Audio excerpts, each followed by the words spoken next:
Baik, Assalamualaikum warahmatullahi wabarakatuh. Nama saya Karmila Sari dari Offering EBL 2018. Di sini saya akan menjelaskan tentang materi autokorelasi untuk tugas ekonometrika.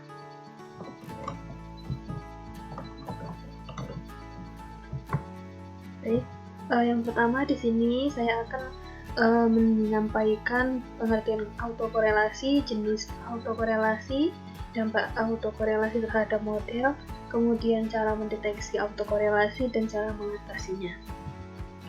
Baik, dari pengertiannya, pertama autokorelasi itu merupakan bagian dari uji klasik, yaitu yang terdiri dari uji normalitas, linearitas, dan heterogesdesitas. Nah, autokorelasi ini merupakan suatu keadaan di mana terjadi korelasi antara serial data atau data antara sebelum dengan data sesudahnya yang disusun dalam urutan waktu atau time series. Kemudian jika dalam data cross-section, autokorelasi hanya indikasi dari keterkaitan antara suatu objek penelitian dengan penelitian lainnya, atau dapat juga dikatakan sebagai kemiripan antara satu observasi dengan observasi lainnya. Tetapi jika dalam data cross-section, autokorelasi ini tidak diwajibkan atau tidak dihitung autokorelasinya pun tidak apa-apa. Nah, model regresi yang baik yakni terhindar dari gejala autokorelasi ini sendiri. Nah, kemudian untuk jenis-jenis autokorelasi di sini ada dua, yaitu autokorelasi positif dan negatif. Dimana kalau yang positif ini error selalu diikuti oleh error lainnya dengan tanda yang sama. Jadi misalnya positif, kemudian nanti error data plus satunya juga positif, dan seterusnya. Jika autokorelasi negatif itu errornya diikuti oleh tanda error yang berbeda. Misalnya data sebelumnya negatif, data sesudahnya positif, kemudian negatif lagi, positif, begitu seterusnya.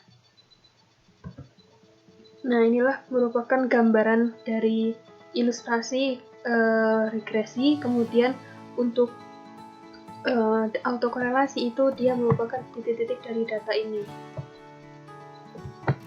Nah, apa sih dampaknya autokorelasi terhadap model yang kita uji?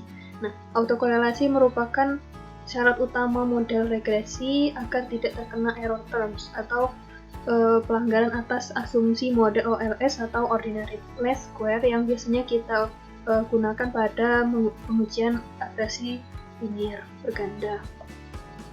Nah, kalau misalnya terjadi pelanggaran terhadap asumsi model OLS, maka berefek terhadap model asumsi lainnya, yakni jika nilai standar error yang cenderung lebih kecil, maka nilai terhitungnya membesar sehingga jadi overestimate.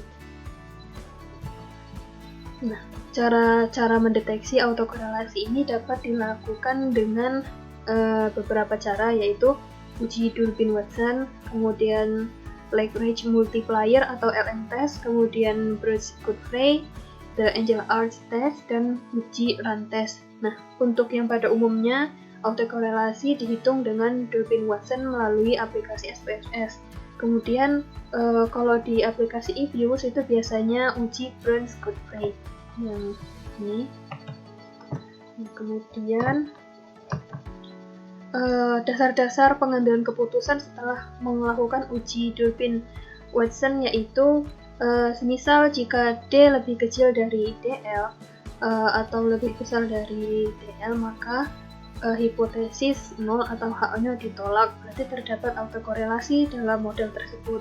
Kemudian apabila terletak di antara DU atau 4 min DU, maka hipotesis H0-nya diterima, berarti tidak terdapat autokorelasi. Nah, di posisi inilah model regresi itu baik tanpa ada gejala autokorelasi.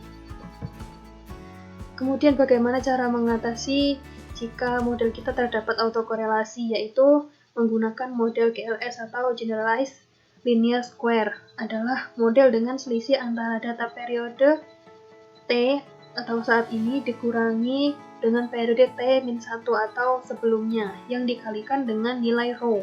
Nah, nilai rho ini di sini adalah sebagai representasi atau perwakilan dari autokorelasi itu sendiri.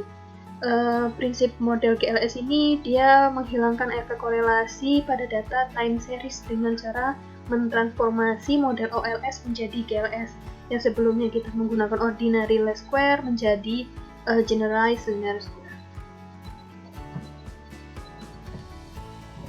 Baik, sekian dari presentasi dari Carmila Sari. Terima kasih. Mohon maaf apabila ada salahnya. Saya akhiri. Wassalamualaikum warahmatullahi wabarakatuh.